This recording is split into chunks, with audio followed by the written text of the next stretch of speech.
Sige noong Fernando Sagon po yung isang magsasaka dito sa Santo Cristo. Dito po yan sa bayan ng Gimba. So, Sir Sagon, magsasaka po ba kayo?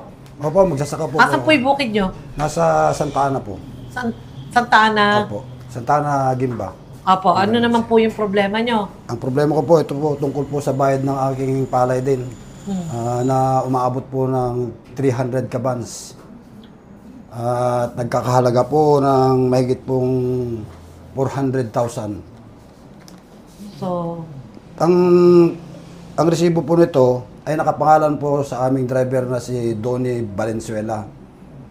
Pero sa akin po yung palay na yun. Ako po ang nagtanim. Kaya po yun po ang hinihiling namin na sana po naman ibigay na yung karapat-dapat na para sa amin. Kasi nangangailangan din po kami ng mga pangangailangan sa aming bahay, sa aming pamilya, at sa aming mga napag-utangan din. Naninigil na rin po sila. Dahil po sa tagal ng panahon, dahil ang sabi po nila sa amin is 1 month.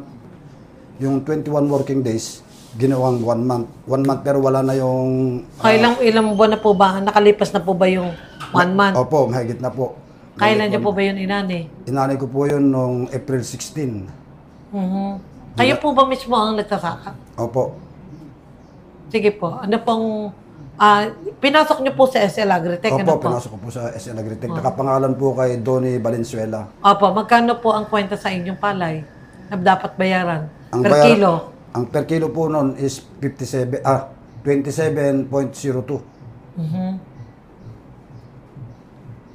Kaya, Sige po, manawagan po kayo sa SL Agritech. ako po ay nananawagan sa pamahalaan ng SL Agritech na sana po naman is bigyan nyo ng pansin itong mga problema namin. Matagal na po ito dahil ang pinangako po ninyo ay 1 buwan lang. Mahigit na po. At sana po matugunan ninyo ang aming mga problema. Lalong-lalo na, sakahan na naman ngayon, wala naman kami gagamitin sa aming mga bukid. At sana yung mga pangako ninyo, tuparin ninyo ng maayos para sa ganoon naman po ay magtiwala sa inyo ang inyong mga manananim.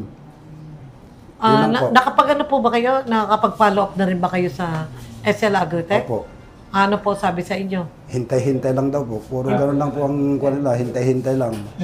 Wala naman silang maibigay na detalye. Gano'n lang. Hintay-hintay lang. Puro hintay-hintay lang naman narinig namin sa kanila.